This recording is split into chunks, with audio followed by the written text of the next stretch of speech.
Hi, everyone, and welcome back. We are joined today by Dennis Fritz, retired Air Force Command Chief Master Sergeant, who between 2005 and 2008 served at the Pentagon in the office of the Undersecretary of Defense for Policy, which is the third most powerful position in the Pentagon. And also, he is the author of this book, Deadly Betrayal, The Truth about why the United States invaded Iraq. So welcome to the program, and it's good to see you again.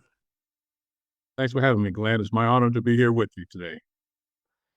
So I found the book, to be absolutely fascinating, and not well, given your position, your clearance, you pretty much seen everything, and also it's extremely relevant because of the very specific role that you had, as you write in the book. You were the person then responsible for analyzing this whole paper trail, all the documents related to the invasion of Iraq. And again, you got some real insights into the dishonesty and how wars are sold to the public, which involves not just deceiving the public, but also betraying the soldiers who devoted their lives to serving their country. So it's incredibly fascinating. I can't recommend this book enough. And what's also fascinating is you draw a line from those days to the current wars. And indeed, if we look at the issues being discussed back then, we're still more or less fighting, not just in the same region, but fighting against the same countries. So, but I thought a good place to start was perhaps your background. How would you describe your career, and why did you write this book? Well, thanks, Glenn. I will start off by saying I had an unusual enlisted career. In fact, I would probably say that I had the path of on the enlisted side of being a general officer, and I mean it all candidly because of the fact I spent a lot of my time in the Pentagon as a young enlisted man and went through the ranks to achieve the highest enlisted rank. And through that career, my time in the Pentagon, working at all levels from the Air Staff, which is the headquarters for the Air Force. I worked at the Secretary of the Air Force level for legislative affairs, where we coordinated with Capitol Hill, U.S. Congress for the needs of the Air Force. And I also had opportunity, as you alluded to from my short bio, working in the Undersecretary of Defense Policy, which at the time was the third highest ranking position in the civilian leadership of the Pentagon, who happened to be at the time, your audience may have heard of Doug Feith at the time when I went in, and under Rumsfeld and Paul Wolfowitz, who was the Deputy Secretary of Defense. And so during that time, as my last 10 years, I had the honor of being an advisor to general officers. And the last 5 or 6 were at the 4-star level. I was the advisor to the Commander of Pacific Air Forces. I was the advisor to the Commander of the United States Air Force Space Command, and then we also have what we call a Joint Command of Space Command, which would include all the U.S. services. And I also had an additional duty as the advisor to the Commander of NORAD. And so I had a somewhat unusual career, enlisted path, and it gave me an insight to how foreign policy worked and how our government worked.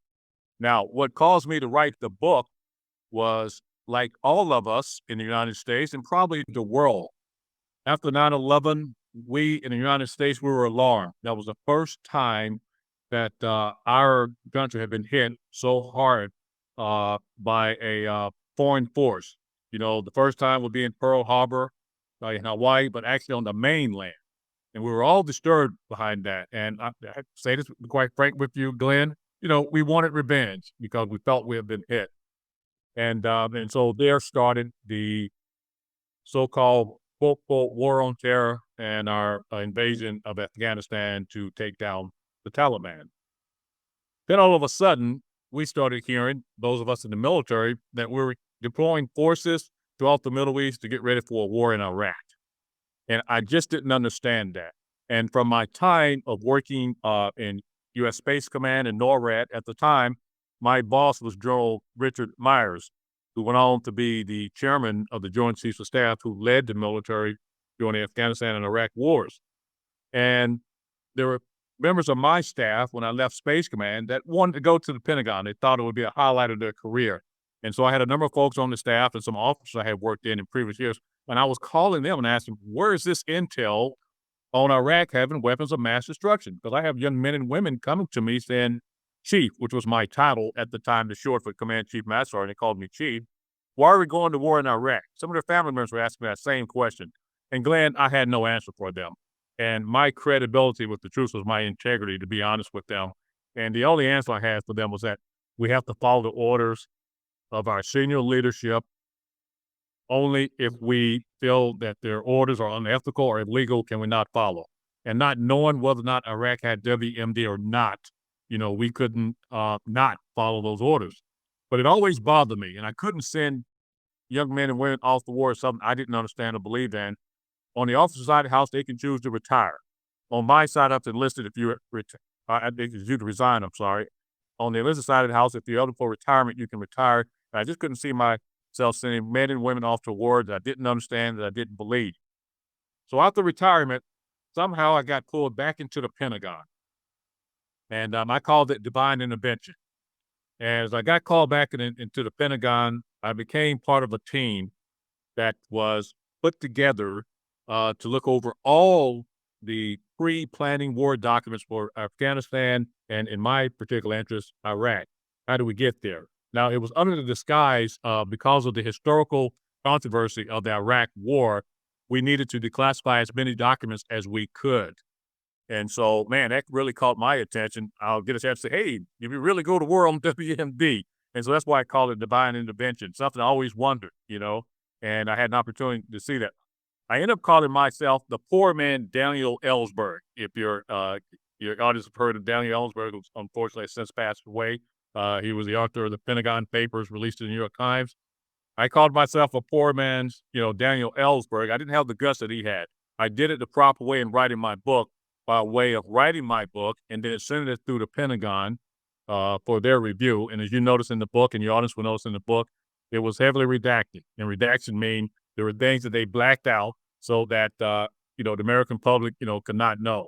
Now, obviously, yes, please. Yeah. I'm very happy you left this in, by the way, the redaction. It's And Glenn, I was going to tell you that for your audience, the reason I did that, when my former boss, General Myers, I showed it to him. Most of the time, authors and publishers may, fill in those blanks where they're redacted, and I decided, oh, no, we're not going to do that. I'm going to show where they redacted, to keep me from sharing other information. Oh, by the way, Glenn, which was unclassified information because I was part of the declassification team, And now what made me write the book, Glenn, was that after I saw firsthand the lies that were being told that got us into the Iraq war, I started thinking, I said, man, this is shameful. It's disgraceful. Now, how did I come up with the title Deadly Betrayal?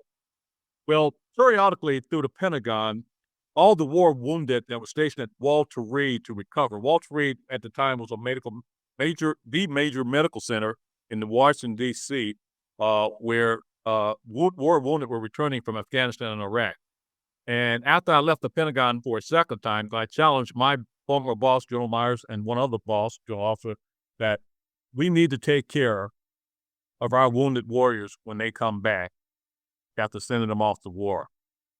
And after we saw the treatment of our war wounded, and it was disclosed in a Washington Post article in 2007, the treatment of our war wounded. And Glenn, they were treated badly. We were putting them in, listen, this is truthful, molded rooms to recover. And that bothered me. One other thing that made me write the book was periodically through the Pentagon, the war wounded would come through the Pentagon. We call it the Hall of Heroes, where we would come through the Pentagon, we would cheer them all, thank you for your service and all that good stuff.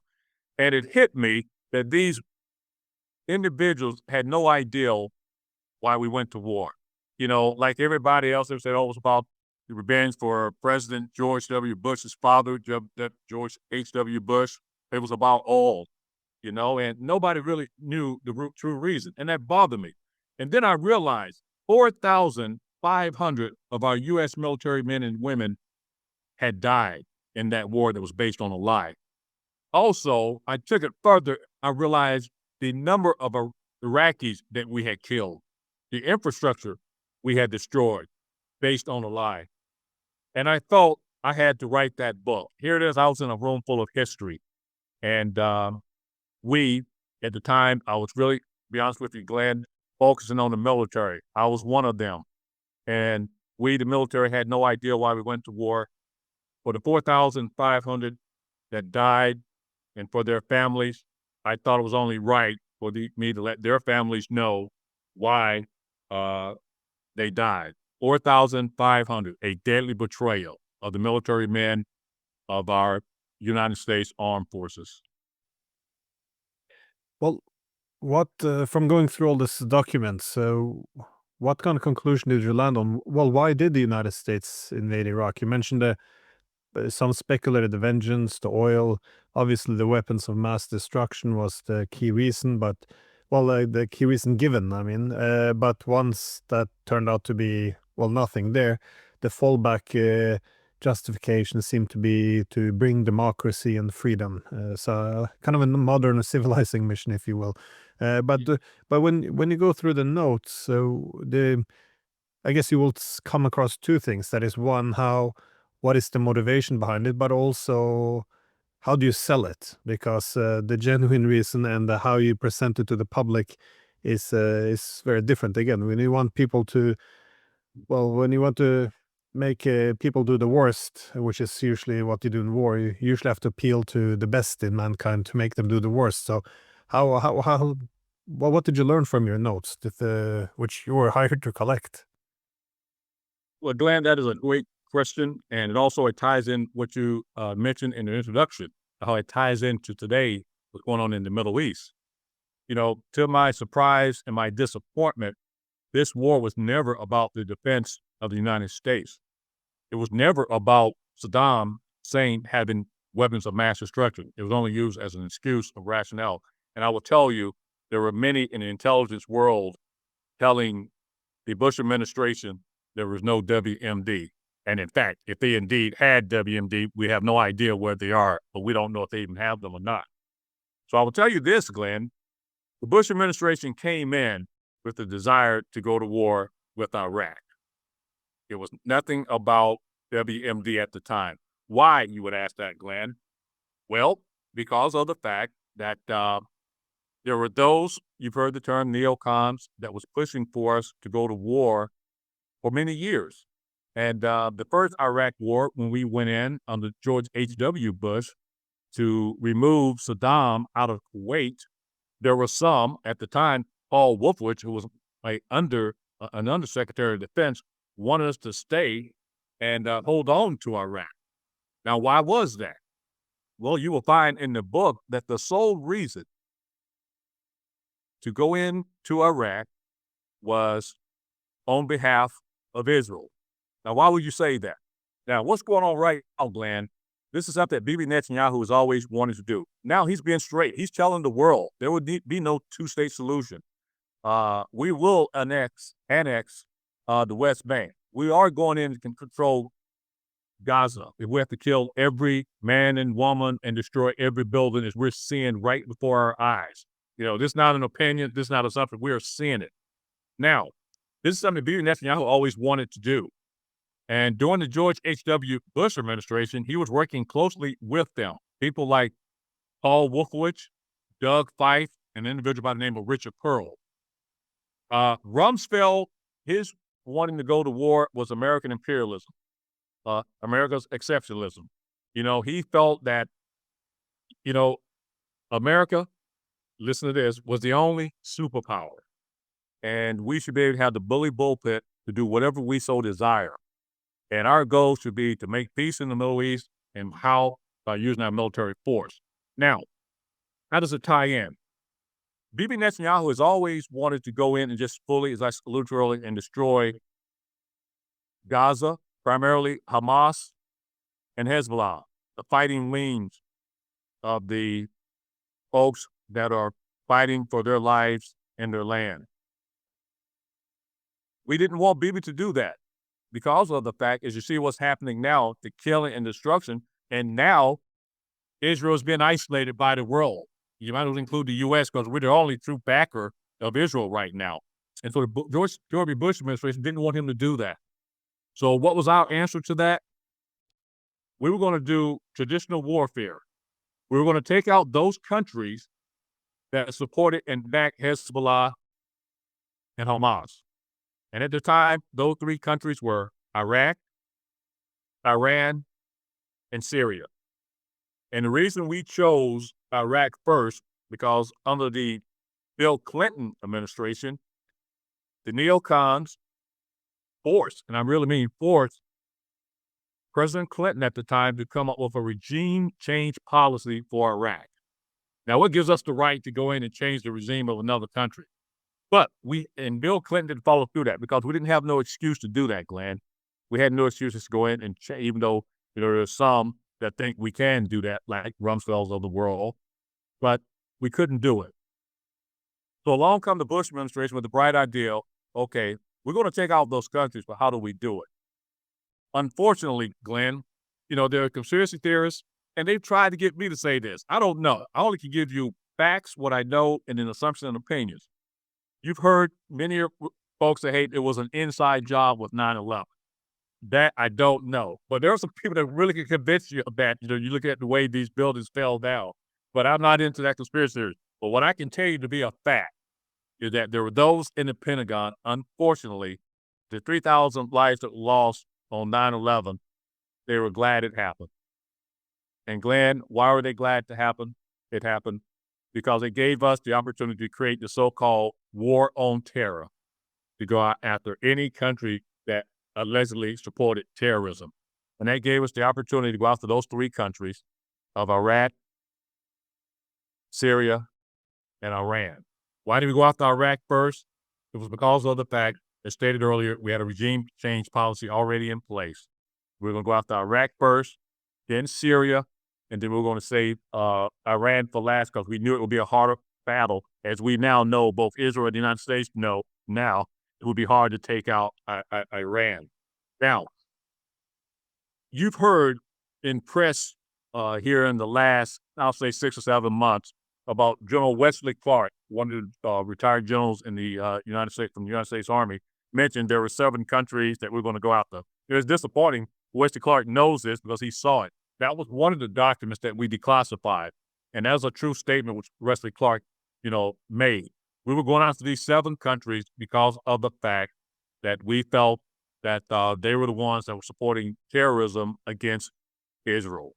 And that was our real reason. Oil was a secondary. That was one of the things that they redacted in my book. You had some oil magnates, some oil folks that wanted to go in. I tell folks, President Donald Trump says the quiet part out loud when he was saying, hey, we should have kept the oil in Iraq, where there are some that wish we had done that. But the primary focus was to go in and take out those countries. Now, let me share something with you. 9/11 was our excuse to be able to do that, because before then, we were trying to come up with all kinds of excuses. After the first Iraq war with Saddam, when we moved them out of Kuwait, and I said there were some that wanted us to stay there, and we didn't. There was folks that were really disappointed about that. And then how's the tie-in now? 9/11 gave us an excuse to do that. It failed because of the Iraqi insurgents. We got bogged down in Iraq. We couldn't take out Syria, though we eventually done it. This is a long-term plan, but we couldn't do it at the time. Bibi was upset about that. But guess what? October 7th happens. That gave him the excuse to do what he wanted to do all along. And how do you tie it in? As I tell folks, I can give you facts. You can look it up. You've heard Bibi say himself, October 7th is our 9/11. And that gave him the excuse to do that. And but before that, on behalf of Israel and Bibi Netanyahu, who was then at the time, was not the prime minister working with the Bush administration, he was the finance minister at the time, but he carried a lot of power in Iraq. He's the longest reigning wartime prime minister than anybody in history in Iraq, and he carries a lot of power. So the bottom line was some secondary reasons why we went to war, one being imperialism, but was on behalf of Israel to take out those 3 countries that were resistant America's might in supporting Hamas and Hezbollah. And let me just mention one other thing that you said earlier about democracy. I can tell you this, and it is in the book. George W. Bush really believed in democracy, and that was his reason for going to war. He thought if we use a bullet pulpit and force and take out those countries, then the Palestinians, with no military support, no armed support, we have no reason, choice but to have peace with Israel, based on America's and Israel's demands. That was a lot there, but I just wanted to get it all out, and I'll stand by for more questions. No, well, the political leaderships were, the excitement of 9/11 as an opportunity, and how it's linked to the wars surrounding Israel is quite fascinating, though. And as you mentioned, General Wesley Clark was and the former NATO Supreme Allied Commander. The fact that he, very openly stated, spoke about this classified memo is also interesting, because these 7 countries were Iraq, Syria, Lebanon, Libya, Somalia, Sudan, and he made a point. We'll finish off with Iran. This is very accurate. Well, all of these countries have either directly or indirectly been attacked since then, and it is. Well, but one can't really use the word conspiracy theory when you have the political leaderships and the military leaders stating it out in the open. But I also heard that the fact that the regime change in Iraq has also been at one point, that this was a goal, been labeled a conspiracy theory. But as you suggested, in October of 1998, Congress passed and President Bill Clinton signed into law the Iraq Liberation Act, which is American law, to have Iraq government replaced. I mean, how? And still, this is denounced as a conspiracy theory, but it's right there. It's law. Hey, Glenn, I'm just going to say it. Here, listen to what you just said. It was law. It was not a policy. It was a law. And that is amazing. And you're right. Sometimes I think, some of these folks think we're fools. It's happening right before our eyes. Even, there's people don't like to use the term that's going on today, genocide. But we see it. I tell folks, thank goodness for social media. We are seeing it real time. In the past, when you tie into what the United States has been doing, even we in the United States, the people didn't know what was really going on in Gaza. Didn't know the plight of the Palestinians, because our news media is tied into it too. And thank goodness for social media, where we can see what's going on. And as you stated, Glenn, it's not conspiracy theories. We see it. We know it. And oh, by the way, those 7 countries, there's only one that's standing now, and that is Iran. We've taken them all out, from Gaddafi, Assad. Even though we didn't kill him, we wanted to, but he's now in Russia. We took out Saddam, and Iran is still standing. And the reason we saved them for last is because of the fact that we knew it would be a harsh undertaking. Now, let me share something else with you too. When we came up under the Obama administration with the Joint Comprehensive Plan of Action, better known as the Iran nuclear deal, one of the things that neocons and hardcore warmongers in the United States wanted was for the Iranians to get rid of their ballistic missile program. And that was a non-starter for them. Why? So that's their first line of defense, their ballistic missile program. And we were scared of that. And it's proven to be why we saved Iran for last when we attacked Iran's nuclear facilities, and they retaliated with their ballistic missiles. And let me just tell you something, Glenn, those ballistic missiles are very accurate too. They're very accurate. So that was one of the reasons we wanted to save them for last. The other reason, which we saw happen as well, in Iraq and in Syria, there were somewhat broken countries. You need the strong arm, leaders of Assad. Assad was really a minority, there, and likewise with Saddam. When you talk about the Shias and the Sunnis, Saddam was a Sunni leader, minority in a majority Shia country. And so they figured that we could have an easy time in overthrowing those two individuals. But in Iran, they're Persians. They come together as a people in time of them, being attacked or threat. And so that was one of our other fears as well, that the Iranian people will come together and it would be hard to come under as we did in Iraq. It would be a cakewalk. The people in Iraq will welcome us. And so that was the other reason why we saved Iran for last. Yeah, well, I want to then ask you a bit about how the wars, how you saw them being sold, because there's this leaked report from the CIA that when the Europeans were beginning to lose interest in Afghanistan, they came up with this idea that, well, the Europeans really care about women's rights, so let's sell the war as letting that we want to enable little girls to go to school. So you had NATO Secretary General Jens Stoltenberg. He co-authored an article with Hollywood's Angelina Jolie, why NATO is now the main as a supporter of women's rights in Afghanistan. So suddenly 2 decades of occupation became an issue for, women's rights. But, in Iraq, it was democracy. The destruction of Libya was done for human rights. The destruction of Syria was for human rights. And, but you do have an entire chapter, though, in your book on disinformation strategy, which is, the propaganda campaign, PR, how to sell a war to the public. Because when you go through these documents, why do we want this war, and also how do we sell this war? What kind of conclusions could you reach, or what have you learned in terms of how at the top level they think about the great ways to sell war? Well, let me just share this with you, Glenn. None of our wars, from the United States perspective, have never been about humanity.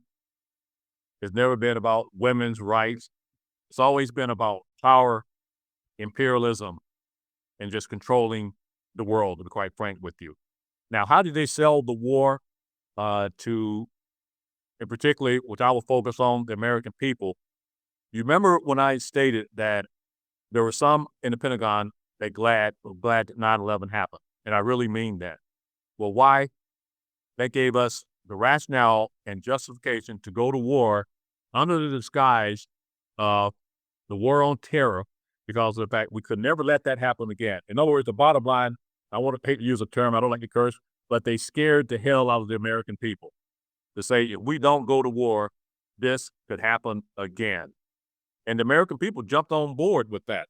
I'm glad in the United States, I'm so disappointed, because of the fact the Republican Party here, one of our main parties, was always been, military minded, war minded. And the Democrats were, better known as, the peace party, if you will. But that changed in the second Iraq war that eventually took Saddam down. You had a presidential election. Another way how they brought about this war and with America's support is the Republicans went after the Democratic Party by way of saying they were weak on defense, if you will. And there were three individuals that was running for president at the time: Joe Biden, John Kerry, and Hillary Clinton. And in part of that disinformation campaign, they were going to put out a campaign to tell the world, the people of the United States, that, hey, these folks don't want to protect you. They're weak on defense. Another 9/11 could happen, or something worse than 9/11. So you have people like them at the time, knowing possibly that there was no WMD, jumped on the bandwagon to say, okay, we have to go to war with Iraq. And so that was very disappointing to me. But the primary reason how they sold this war was by way of scaring the American people to death. And one of the weapons they used in this disinformation campaign here in the United States, the American people feel that general officers have a lot of credibility.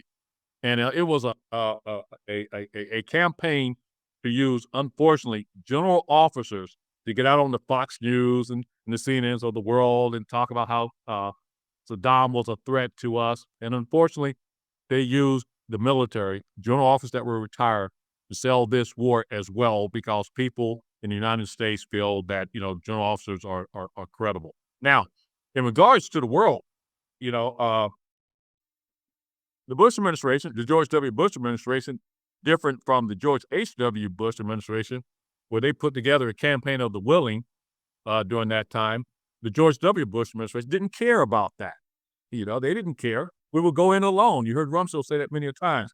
But when you mentioned about selling the war, Germany and France didn't really want to go to war. You remember we wanted to change the name of French fries to freedom fries and so forth. And you'll see in the book, we kept a lot of information from Germany and France because of the fact that we knew that Saddam didn't have WMD, we didn't let Germany and France know that because, in fact, we were scared they would go to the United States Security Council and stop the war. The only three countries that we really kept abreast of what we were doing, well, really two primarily, was the UK, you wouldn't be surprised at that, and Israel. They knew exactly what the plan was and so forth, and but all the other countries, we kept isolated because we were really afraid that, in particular, Germany and France. And we had an individual that you'll see in the book that represented Saddam. When he realized that we were truly going to war, he sent someone to talk to Richard Pearl to say, hey, listen, we'll give the Americans anything they want, mining rights, oil rights. We'll try to do everything we can to help the Middle East areas make peace with Israel. We'll do everything. And they knew this guy was credible. We didn't tell Germany and France about that because we knew they would stop the war, to march the war. And so no matter what, to carry out this plan, if Saddam would have given up, we were going to war. There's no question about that. The great irony, though, is, well, not irony, but that the excitement you describe over the September 11 attacks, that this could be used. Of course. Yeah, well, this gave rise to the global war on terror, which essentially point to someone, they're terrorists now. It legitimizes use of force. But, as you speak, you have this big meeting now in New York with the United Nations. And I'm not sure if you saw this talk. It's on stage. You have CIA Director David Petraeus meeting with Jolani, the former Al-Qaeda leader. And only a few days ago, Jolani was outside taking pictures in front of the New York skyline where there used to be some more buildings. And Petraeus is just fawning over him, going, oh, we used to be on opposite side. We're fighting each other in Iraq, and now we're here on the same. But, I'm not sure what he was supposed to communicate because until recently, the United States had a bounty on his head as a terrorist. And now we're friends.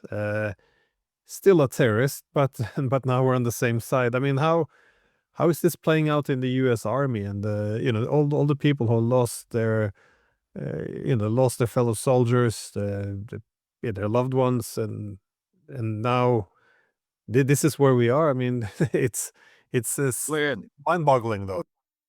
Listen, our foreign policy, remember I said, it's never about humanity. It's never about truly saving the world. It's about imperialism. That didn't set no precedents. Think about this for a moment. Rumsfeld with Saddam. There's a picture. You can go in and Google it out there. Saddam. We were friends with Saddam because of the fact when the war between Iraq and Iran was going on. Think about when, at the time, the Soviet Union invaded Afghanistan. Guess who we supported? Obama. I mean, I'm sorry. Whoa, that's a slip there. Osama bin Laden. Almost sound like a Republican talking point there. Osama bin Laden. We supported him against the Soviet Union. And so now, look, what we're going to use him for? Israel. To make peace with Israel. So I'm not surprised at that, and it hurts. Listen, you'll see in chapter 2, Glenn, in the book for your audience. The United States Armed Forces are used as pawns in foreign policy. Now, that's not nothing I said. That's what Henry Kissinger said. God rest his soul, if you will. But he said that. We in the military, that's what made me write my book. I wanted our military to understand this. We are used as pawns in foreign policy. When you mentioned about how do we feel and so forth. That was the reason I wrote my book. We got to understand that, we got to stand up. We got to be able to trust our leaders that they're sending us off the war truly in the defense of our nation. And I can tell you, every war since World War II has not been about the defense of our nation here in the United States. And we pull along other countries into these wars with us. Yeah, one often comes up with these slogans as well to push war. So, for example, in Iraq, a common one was, support the troops, which was meant to keep the war going. And, this is a sentiment or a concept that everyone can get behind. I mean, these are young men prepared to give their lives for their nation. I mean, who doesn't want to support them? But you can fill this concept with any content you will. I mean, because if you support the troops, you would suggest, well, let's only put them in harm's way when necessary. And, if you support them, this is the only time you put them in harm's way. But instead, it's used as a slogan for, we will never end this war. Just as John McCain said, talk to our guys. They say, just give us, we can stay there for 100 years. It's a very manipulative way of using the language. I I did want to ask Hey, Glenn, let about me yeah. go Sorry. ahead. I want to comment on that, Glenn. Yeah, I'm just enjoying your questions. You are spot on in some of your questions.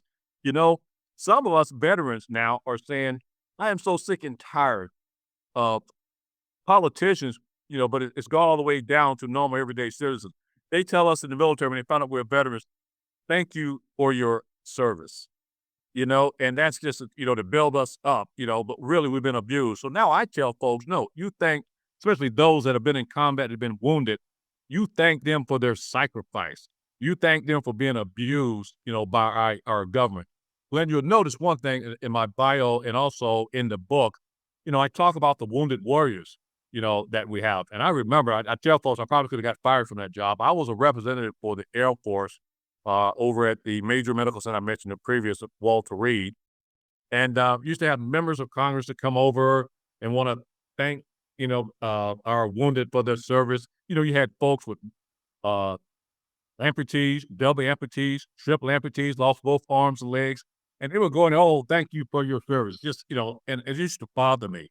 And I remember telling one particular congressman, uh, Congressman, I'm not wounded. Maybe you can thank me for my service. You so desire to do that, but you need to thank them for the sacrifice, them and their families for the sacrifice they've made.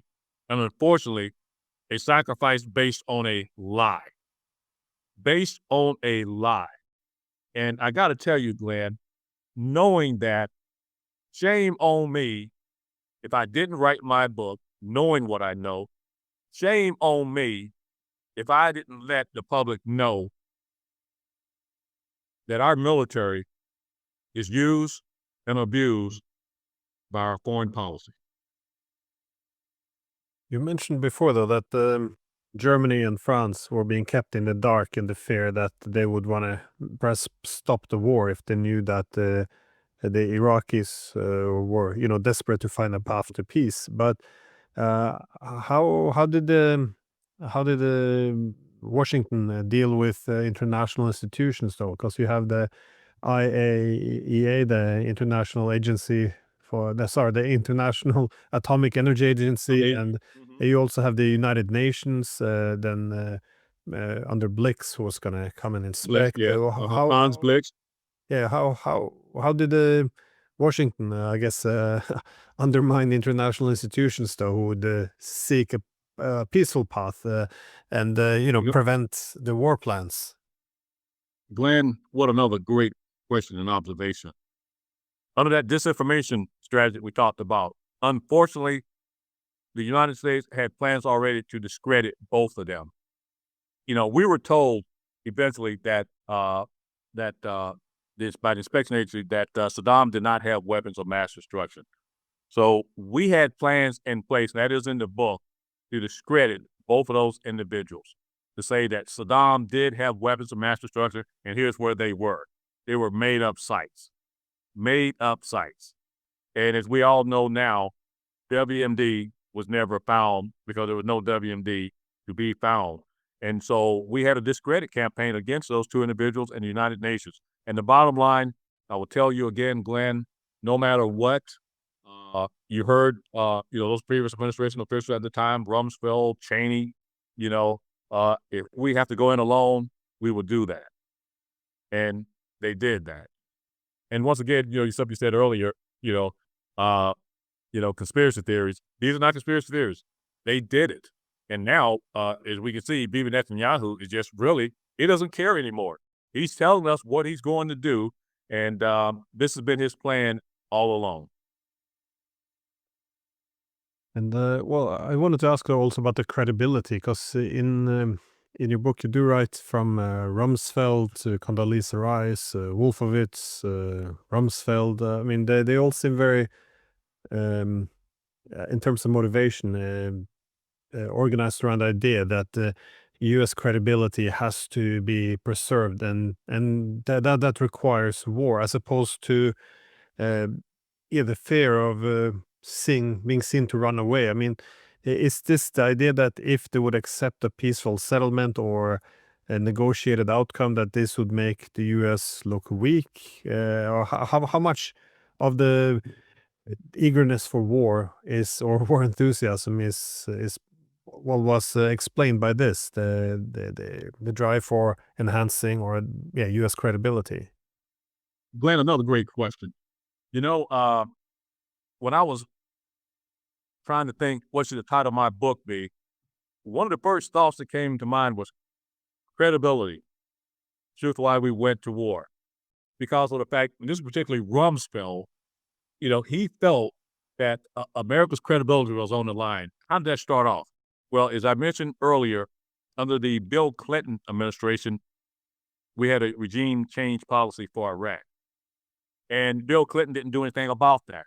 And so Rumsfeld felt that that was against our credibility. We had no credibility to have a regime change policy in Iraq, and we hadn't done anything about it.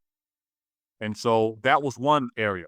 The big thing with Rumsfeld was also, it showed, he said, in the Middle East, he was saying those countries frown on weakness. And he said that it was making us look weak, that we had a regime change policy and we had not taken out Saddam. Also, he stated, we're the only superpower, but yet we're showing weakness by not using that superpower status. These are all facts that I'm telling you. I can give you a business up. These are facts that I'm telling you, that he felt that we had to use, our force to maintain our credibility in the world as the only superpower. And we can talk about that now. That's how it ties into the Russia-Ukraine war and China, if you will. We always have some ghost that we're chasing. And it's all about us being a superpower, somebody challenging us. And when I say the neocons and the warmongers in the United States, this plan goes all the way back to 1990. As I stated, there were some when we went into Iraq the first time to remove them out of Kuwait. And I mentioned that Wolfowitz was part of the administration at the time, the George H.W. Bush administration, and was an undersecretary of defense and wanted us to stay there. This has been a long-range plan going all the way back to the 1990s. They call it the Wolfowitz Doctrine, where we should just go in and bulldoze any country we so desire. And that was Rumsfeld's mentality, too, as well. And so, it's all about America's imperialism and power, and as being the only superpower in the world and dictating to the world how the world should be. Well, my last question is, based on your final chapter, which is, very fitting, which is, can this happen again? And I think, again, it's cliche, but we should learn from history, and especially this history, because a lot of the wars are still continuing today. And then, in this case, the war in Syria, the destruction of Gaza, and a likely, second war against Iran, which will probably be much more brutal. But also, as you mentioned, Ukraine, at least in my lifetime, I have never seen such overwhelming, very obvious and yet, shameful lies and propaganda. It's really overwhelming, especially here in Europe, but also the demonization and a normalization of the idea of war against China. It's just, it's really a dangerous time. So I like the idea of learning something from when we began to, go off the rails, which seems to be in the early 2000s at least, if not sooner. But how can we prevent? What can be done to, I guess, get back on track here? Well, Glenn, when I wrote that chapter, Can It Happen Again? I got on this crusade to stop what is happening, whether it be in Ukraine, in Russia, or whether it be war with Iran or Syria at the time, because Iraq has already been taken down. I have failed. Can it happen again? I warned us, specifically, because the United States is leading this charge. I was trying to say that, listen, we got to watch who our presidential candidates surround themselves with, because of the fact, if not, we'll be pushed into war. Now, let me just mention something about this plan. I mentioned about Paul Wolford. It goes all the way back to the 90s, to Wolford's doctrine. And the neoconservatives, better known as the neocons, they believe in America's exceptionalism and us controlling the world. And so when you say, prevent this from happening, part of that strategy back then was to counter the then Russia, as they, migrated from Soviet Union to being Russia, to counter that, to make sure they do not be an equivalent to us. And so it goes all the way back to then, as you stated then. So my goal is to let American people know, and the world know, that our goal is not to have no other superpower do we dictate everything. So let me just look at that for a moment. It goes all the way back to the Ukraine war now, after the Soviet Union was disbanded and the Warsaw Pact was disbanded. Nothing on paper, but it's public. You can go to our archives. We told Russia that we will not expand NATO. And what do? We expanded NATO. Okay? China. It went from being someone we worked together with, of course, during the Richard Nixon administration, to get cheap labor. It became a partner. And then they all of a sudden, China liked this, we'll call it quasi-capitalism. They love this capitalism. China has billionaires now and millionaires, even though they're a so-called communist country, but they are a quasi-capitalist country. They became a competitor. We in the United States didn't like that. So all of a sudden now China has become an adversary. When I was in the Pentagon, when you mentioned about the Undersecretary of Defense Policy I was working at, that was in 2008 and 9. We looked at, then we were already turning to look at China. How do we make them to an adversary? Because they're getting too powerful, both militarily and economically. The reason they become military powerful because we were a threat to them. We were threatening them. And so likewise with Russia, Putin, you get a man that's a nationalist himself to say, hey, we're going to show you. You're not the only superpower. If you remember, Glenn, in your audience, after the end of the Cold War, we in the United States were just so arrogant. We were around and saying, we won the Cold War. We're the only superpower in the world. That's not conspiracy. We said that. And you get somebody come on like Putin and say, okay, we'll show you. Likewise, China is showing us now. So they've learned. Now, Glenn, you also need to remember is that I'm really afraid, you've heard some say, way things are going right now, the only way the United States could really win a major war with China or Russia is by nuclear war. And that's somewhat, frightening. And I don't think, when you say lessons learned, I don't think Russia or China will sit back and let us be the first use of a nuclear weapon, because we've already shown we would do that. Just ask Japan. We're the only country to ever use a nuclear or an atomic weapon. And so we're in some tough times, right now in the Middle East. I think Bibi Netanyahu's back is against the corner right now. He's been so isolated, not only internationally, but nationally in his country too. And, it remains to be seen what happened. Now, think about this for a moment to draw us in. I'm talking about Bibi Netanyahu. Now he's threatening China, if you will, and he knows that's, one of the areas we're looking at right now, potential war against China. And Bibi's egging that on right now, to get us in another war, because China is really standing up to Israel right now. So, Glenn, we have some tough times ahead. And when you said, my last chapter, can it happen again? Well, yes, it can, and more.